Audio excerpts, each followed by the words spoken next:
어떤 이들은 내가 너희에게 나아가지 아니할 것 같이 스스로 교만하여졌으나 주께서 허락하시면 내가 너희에게 속히 나아가서 교만한 자들의 말이 아니라 오직 그 능력을 알아보겠으니 하나님의 나라는 말에 있지 아니하고 오직 능력에 있습니다.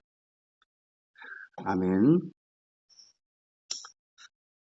네, 사도 바울은 지금 고린도 교회에게 편지를 쓰고 있습니다. 이 고린도 지역은 에, 어떻게 보면 상업적으로 굉장히 발달한 도시고 어떻게 보면 굉장히 타락한 도시였지만 또 이 도시의 특징은 굉장히 이제 이 로마의 그 시대와 같이 웅변술이 뛰어나고 어떤 저세술이라든가 이런 것들이 굉장히 발달한 그런 도시였던 거죠. 그래서 말을 잘하는 사람들이 굉장히 많은 그런 도시였다는 것을 우리가 깨달을 수 있습니다.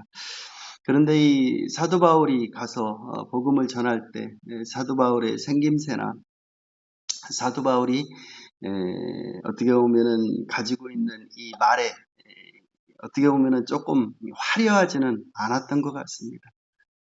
화려하지도 않은 데다가 이 사도 바울은 항상 같은 얘기를 하는 것을 보게 됩니다. 십자가, 오로지 십자가. 좀 다양한 얘기를 하고 좀 철학적인 얘기를 하고 이런 것을 해가지고 좀 뭔가를 해야 될 텐데 사도 바울은 그냥 단순하게 이렇게 어떻게 자기들이 봤을 때 마음에 들지가 않는 거죠. 어떻게 저렇게 말이 시원찮게 할까? 이렇게 사도 바울을 판단하고 있었던 거죠.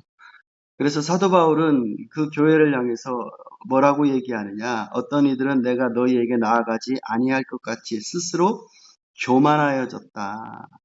그래서 주께서 허락하시면 내가 너희에게 속히 나아가서 교만한 자의 말이 아니라 오직 그 능력을 알아보겠으니. 이 사람들은 말에 대해서 굉장히 어떻게 하면 자랑스러워하고 그런 사람들을 추앙했지만 사도 바울의 말이라는 것은 처음에 말씀드렸지만 이렇게 좀 부족하고 연약하게 보이는 이런 메시지였다는 거죠. 근데 사도 바울이 오늘 말씀 속에서 깨닫게 하는 것은 하나님의 나라라는 것은 그렇게 말 잘하는 것에 있지 않다. 진짜 하나님의 나라라는 것은 그 말 속에서 역사하시는 하나님의 능력이 있는 것이다. 이렇게 얘기하는 거죠. 중요한 건 말이 아니라 그 안에 있는 능력이다. 이것이 사도 바울이 계속 말씀하고 있는 거죠. 하나님의 나라는 능력 있는 나라다. 그래서 우리가 이것을 경험해야 된다. 교회도 지금도 이런 사람들이 많죠. 교회에 나와서 뭔가를 많은 말들을 하지만 실질적으로 그 삶에는 어떤 하나님의 능력이 역사하지 않는 사람들이 너무너무 많죠. 말은 천상뉴스 같이 잘하고 어떤 종교적인 생활을 잘하는 것 같지만 뭐 찬송도 하고 뭐 기도도 하고 11조도 하고 뭐 하지만 그의 삶에는 전혀 하나님의 능력이 역사해서 그 삶이 하나님의 역사하는 능력이 나타나는 그런 삶을 살지 못하는 그런 신앙인들이 너무 많죠.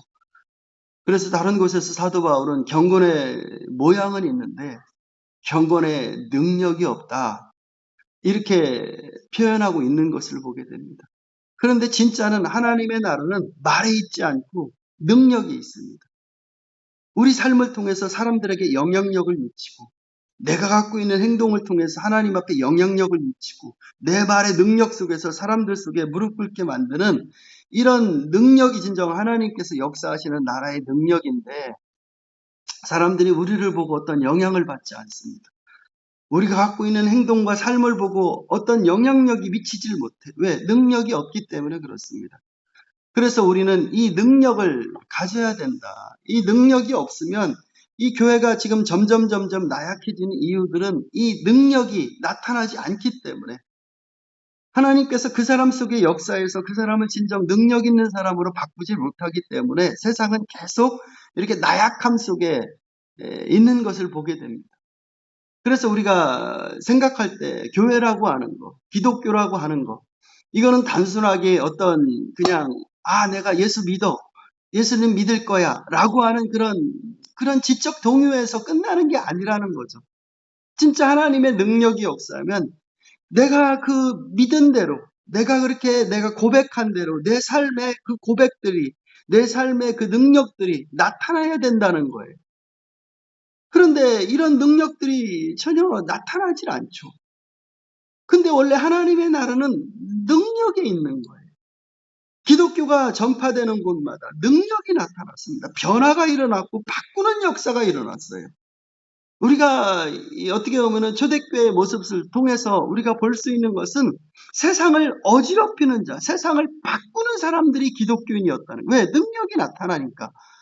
그래서 우리가 로마라는 나라를 봤을 때 그 어마어마한 로마의 이 나라가 300년 지난 뒤에는 이 기독교에 의해서 어떻게 기독교 안에 무릎을 꿇게 돼 있는 거예요.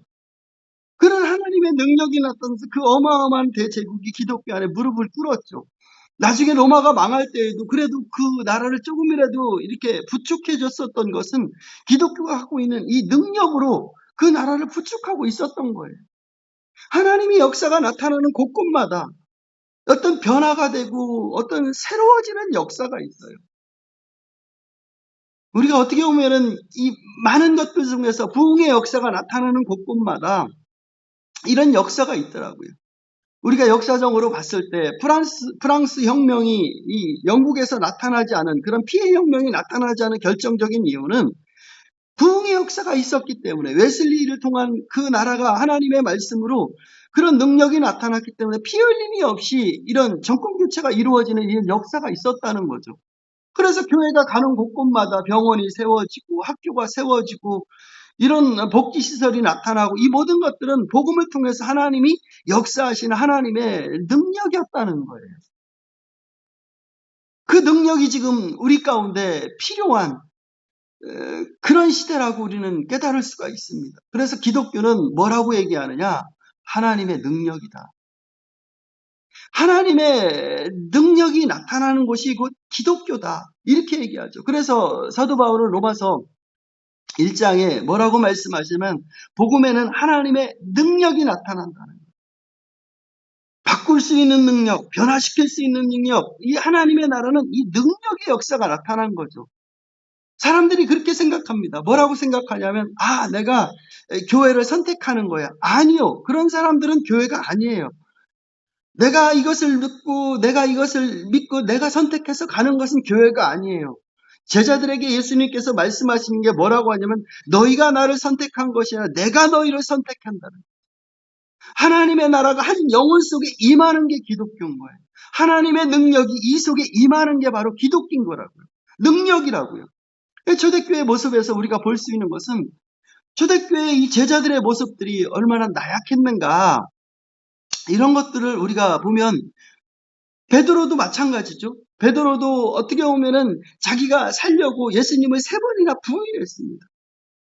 그런데 그 이후에 예수님이 십자가에 못 박혀고 돌아가시고 난 이후에 부활하시고 오순절날 성령이 강림하신 난 이후에 하나님의 능력이 임하셨어요.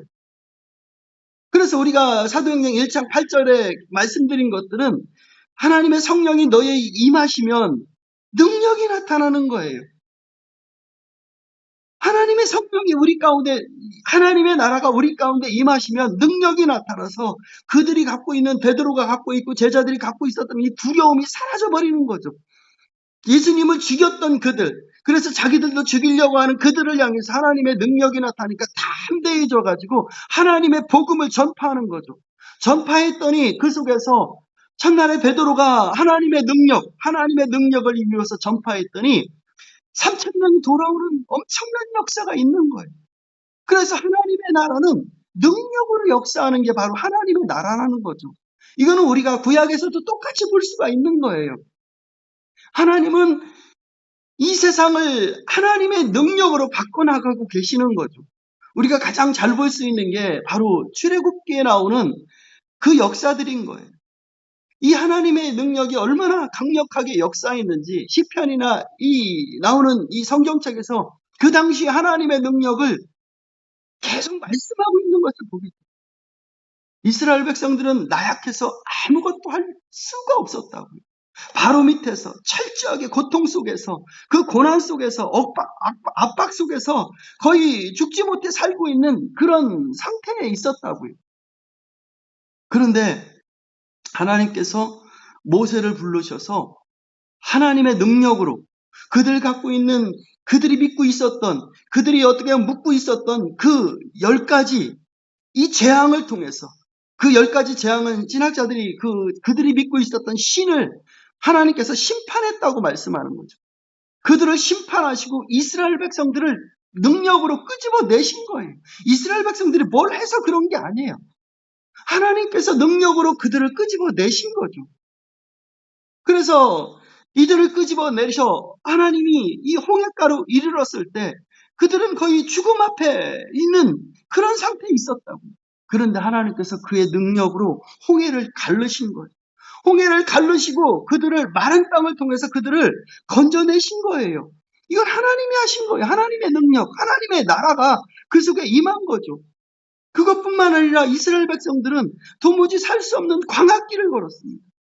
그 광야길을 걷고 있었을 때 음식을 어떻게 보면은 뭔가 농사를 짓는 것도 아니고 뭔가 새로운 것들이 전혀 없고 그냥 오로지 이 광야는 없는 거예요. 죽음이에요. 따지만. 근데 하나님께서 그들을 능력으로 불기둥과 구름기둥으로 그들을 지키시고 먹을 것이 없었을 때 하나님께서는 만나를 주시고 메추라를 주시고 그리고 하나님께서 마실 물이 없었을 때 물을 내셔가지고 하나님의 능력으로 이들을 이끌어 가신 거예요. 하나님의 나라는 능력이 있는 거예요. 구약에서도 하나님의 이 능력이 나타났듯이 진짜 가장 큰 능력은 우리가 신약에서 볼 수가 있는 거죠. 예수님의 탄생을 통해서 우리가 볼 수 있는 하나님의 능력. 결국은 하나님은 무에서 유를 창조하신다는 거죠. 하나님께서는 이 예수님이 탄생하기 이전에 이 가브리엘을 통해서 처녀가 잉태해서 아들을 낳을 것이라는 이 말씀에 따라서 처녀를 통해서 남자를 통하지 않고 처녀를 통해서 하나님의 능력으로 그 뱃속에 예수 그리스도를 잉태하게 하신 거죠. 그래서 예수님께서는 남자의 몸을 빌리지 않고 여자의 후손으로 이 땅 가운데 무에서 유를 창조하신 하나님의 능력에 따라서 이 땅 가운데 오신 거예요. 하나님의 나라가 그렇게 임한 거라고요. 예수님의 삶 가운데 나타난 하나님의 능력을 한번 보십시오. 예수님께서 어떻게 보면 우리가 산상수훈을 우리가 배웠지만 산상수훈을 마쳤을 때 예수님이 하셨던 말씀은 서기관 나라하고 다르더라고요. 그 말씀 속에는 권세와 능력이 있어요. 그 말씀 속에는 일반 사람이 얘기하는 거하고 달라요.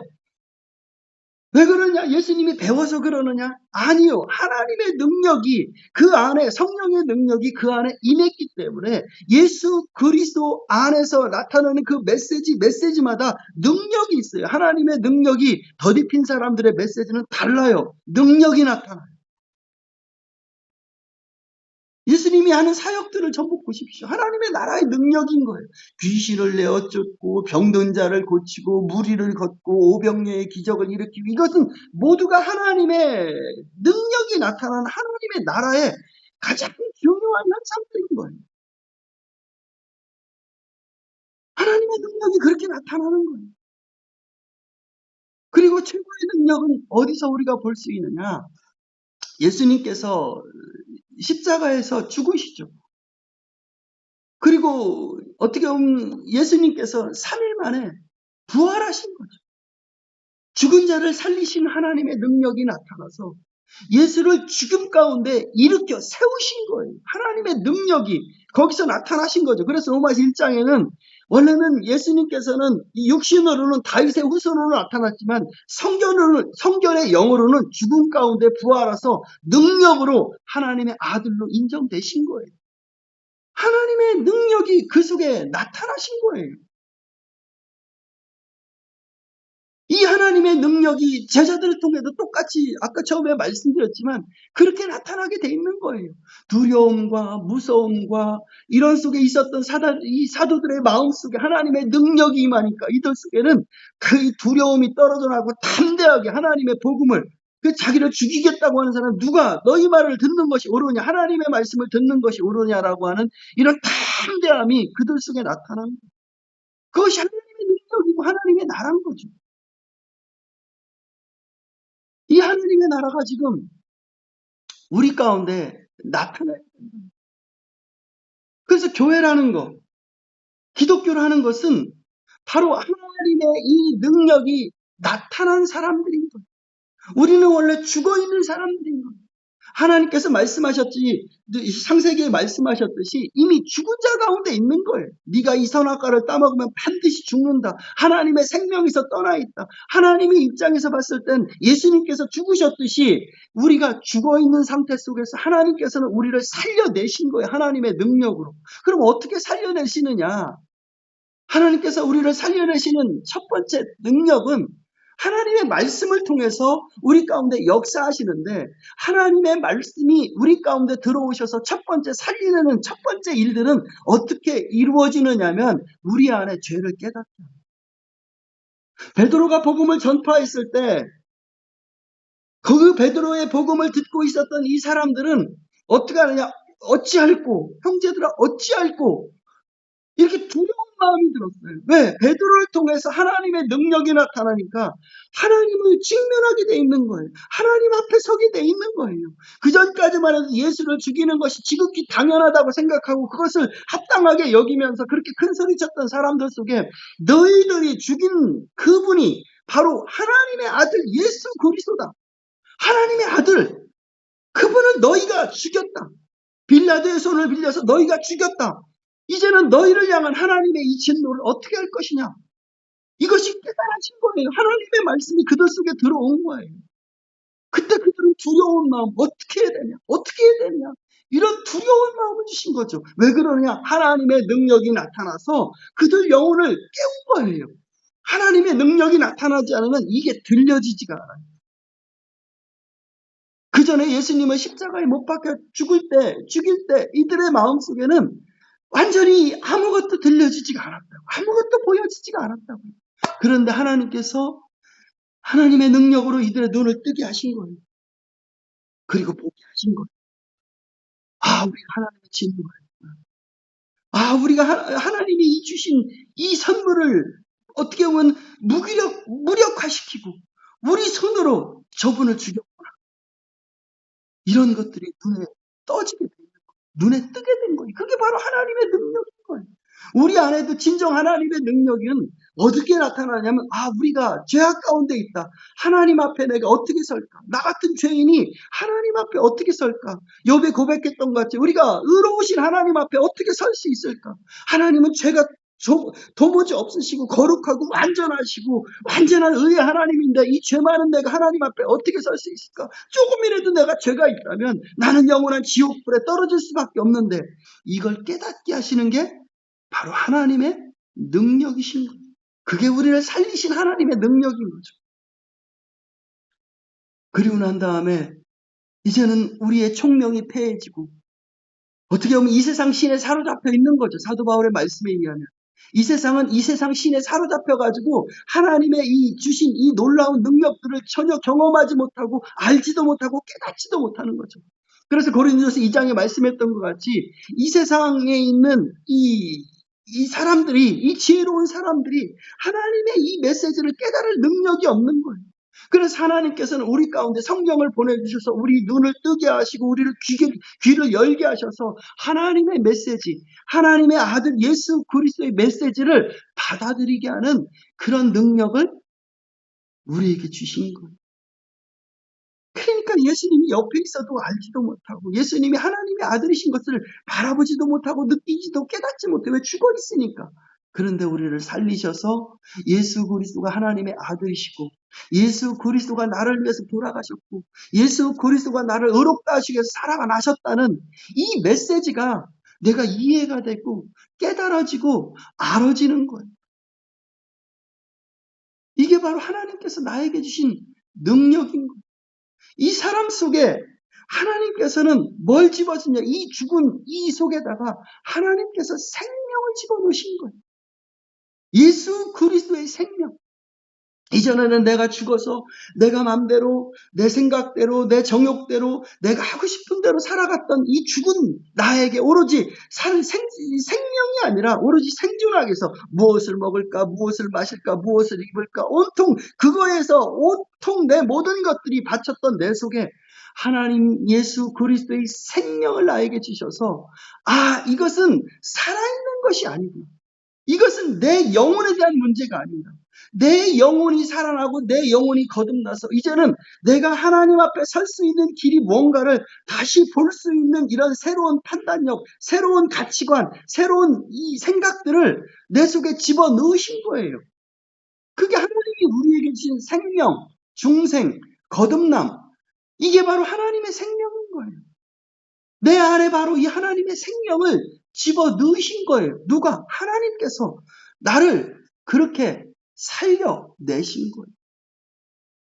그리고 난 다음에 하나님은 우리에게 우리의 삶을 돌이킬 수 있는 능력을 주십니다. 회개하고 깨닫게 하는 능력을 주시는 거예요. 그래서 내가 이렇게 살아가는 것은 합당하지 못하다. 내가 내 정욕대로 내 마음대로 하나님의 말씀과 같이 그의 나라와 그의 의를 구하는 것이 하나님께서 나에게 주신 거다. 라고 하는 것들을 깨닫고 지금까지는 오로지 내가 원하는 것, 내 정욕대로, 내가 바라는 대로, 내가 생각한 대로 하나님도 이용하고 뭘 이용해서 오로지 나의 정욕만을 위해서 살아갔다면 이것은 잘못된 것이다. 라고 그런 깨달음을 주시죠. 그래서 회개는 생각하고 돌이키는 거예요. 회개할 수 있는 능력을 주세요. 세상 사람들은 회개하고 돌이킬 능력이 없습니다. 왜? 하나님이 그걸 주신 적이 없기 때문에. 그래서 우리는 이제는 돌이키는 거예요. 내가 가던 길을 바꿔서 하나님의 생명 안으로 모든 생각과 판단과 모든 것들을 이제는 내가 죄악 가운데 살았지만 이제는 내 모든 지체들을 생명 가운데 하나님의 영광을 위해서 살 수 있는 그런 능력이 내 속에 생긴다고. 죄를 다스리고 이제는 죄악 가운데 죄를 이기고 마귀를 대적할 수 있는 그런 능력을 우리에게 주신 거예요. 그건 하나님의 능력인 거예요. 우리에게 역사하는 하나님의 능력이신 거죠. 그리고 예수님께서는 우리 가운데 이 예수님의 능력으로 이 죽음에서 일어나신 거예요. 그와 마찬가지로 예수님의 생명이 있는 우리들은 이 죽음에서 일어난 거예요. 죽기를 무서워하면서 일평생의 종로로 타던 우리를 하나님께서 우리를 하나님의 능력으로 건져 주신 거죠. 우리 안에도 하나님의 이 능력이 나타나서 우리는 죽음을 이기는 능력이 있다고요. 그래서 세상 사람들은 죽기에 무서워서 벌벌벌 떠는 거예요. 어떻게 하면 안 죽을까? 어떻게 하면 조금 더 살까? 어떻게 하면 더 할까? 오로지 목적이 그런 거예요. 생명을 연장하는 게 목적이지만 이제는 우리는 죽음을 두려워하지 않아요. 하나님의 능력이 이 속에 임하면 그렇다고요. 그래서 사도 바울이 빌립보서에서 말씀했던 게 바로 그런 거냐면 나는 빨리 떠나서 예수 그리스도와 함께 있는 그 소망이 더 크다는 거예요. 죽음이 두려운 것이 아니라 빨리 내가 갖고 있는 이 몸을 벗고 하나님의 영원한 나라, 영생의 나라에 들어가는 이것들을 내가 더 크게 바라보고 있다는 거예요. 여러분과 내 안에 이런 능력이 있습니까? 죽음 앞에서도 담대하게 우리가 선포할 수 있는 능력이 있습니까? 하나님께서 우리에게 이 능력을 주시는 거예요. 그래서 우리는 죽기를 무서워하지 않아요. 물론 죽음 앞에 아프고 힘들 거에 대한 두려움이 있지만 죽는 것 자체, 하나님 앞에 서는 것 자체가 두렵지가 않아요. 우리는. 그래서 사도 바울은 그걸 어떻게 고백하냐면 내가 달려갈 길을 마치고 내가 믿음을 지켰다는 거. 그래서 이제는 나를 위해서 의의 면류관이 준비되어 있다는 거. 영광의 면류관, 이것이 준비되어 있다는 거. 여러분, 우리가 지금 이 땅 가운데 살아가는 모든 것들, 하나님의 능력으로 내가 행하는 모든 것들은 우리를 향한 하나님께서 우리에게 상급을 주실 거예요. 내 정욕대로 내가 어떻게 하면 이 세상에서 내 마음대로 살아갔던 것에는 다 심판을 받게 돼 있습니다. 그렇지만 우리가 하나님의 생명 안에서 하나님의 말씀대로 하나님의 능력을 가지고 하나님의 영광을 위해서 사용했을 때는 그것이 바로 우리에게는 하나님 앞에 영광스러운 상급으로 우리를 기다리고 있다는 거예요. 이게 바로 하나님의 능력인 거예요. 하나님의 능력은 지금도 우리 가운데 역사하시는 거예요.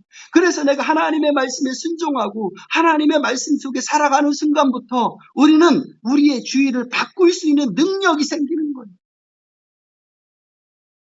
내 말과 내 행동이 하나님 앞에 같이 갔을 때, 그래서 이제는 내가 아니고 내 안에 예수께서 사시는 능력으로 예수님의 능력이 나를 통해서 증거됐을 때, 그때 우리는 내 주의를 바꿀 수 있는 능력이 생겨요. 사람들이 나를 보고 하나님의 나라를 알게 됩니다. 아, 저 나라는 능력이 있구나. 그래서 사람들이 요셉을 보고 아, 저 속에는 뭐가 있구나. 다니엘을 보고 저 속에는 뭐가 있구나. 우리 느끼는 거예요. 아는 거예요. 아, 저 사람 속에 하나님의 신이 있구나. 하나님의 성령이 있구나. 하나님의 능력이 있구나. 그래서 우리가 핍박을 당하지만 우리는 무너지지 않아요. 왜 그러냐? 하나님의 능력이 우리를 붙잡고 있기 때문에. 환난과 곤고와 아픔과 괴로움을 당하지만 무너지지 않아요. 왜? 그것을 일으켜내오는 하나님의 능력이 우리 속에 있기 때문에. 그래서 환난 중에서도 즐거워할 수 있는 능력이 있는 거예요. 핍박과 환난 속에서도 이걸 일어설 수 있는 능력이 있는 거예요. 왜? 하나님의 능력이 나를 붙잡고 있기 때문에. 그렇게 일어섰을 때 사람들은 우리 속에서 하나님을 보기 시작하는 거예요. 우리를 하나님께서 그것을 위해서 우리를 불러주신 거예요. 근데 말만 하고 삶에는 하나님의 능력이 전혀 없다면 그것이 무슨 소용이 있겠습니까? 내가 말만 하는 사람인데 내 삶에는 하나님을 따라가는 이런 것들이 전혀 보이지 않는다면 사람들은 우리 속에서 무슨 빛을 발견하고 우리 속에서 무슨 소금을 발견하겠습니까? 그래서 사람들이 우리한테 와가지고 실망하는 거예요. 야, 너한테는 뭐가 있을 줄 알았다. 너한테는 뭔가 있을 줄 알았는데 아무것도 없는 거예요. 단지 너는 교회에 가고 나는 교회 안 가는 거 외에는 아무것도 없다. 너한테 뭐가 있느냐? 너한테는 하나님의 능력이 뭐가 있느냐? 여러분, 우리가 진정 하나님의 능력에 사로잡히면 우리는 세상을 바꿀 수 있고 내 주위를 바꿀 수 있습니다. 그래서 하나님께서는 능력이 잎이 올 때까지 이성에 유하라고 말씀해 주십니다. 하나님의 능력으로 말씀을 전했을 때 바로 그 사람 속에 있는 귀신이 떨어져 나가고 그 사람 속에 있는 잘못된 가치관과 생각들이 바뀌어 나가는 거예요. 우리에게는 이 하나님의 능력, 하나님의 능력을 우리가 소유하기 위해서는 하나님 앞에 순종하는 역사가 있어야 됩니다. 예수님이 하나님 말씀에 순종했을 때 하나님의 성령을 통해서 능력을 나타냈듯이 세상에는 사도들이 모두가 하나님의 능력 안에서 일을 했듯이 우리도 하나님의 능력으로 이렇게 사로잡혀서 하나님의 일을 행할 수 있는 그런 귀한 성도들이 되시기를 예수님의 이름으로 축복합니다. 네, 기도하겠습니다.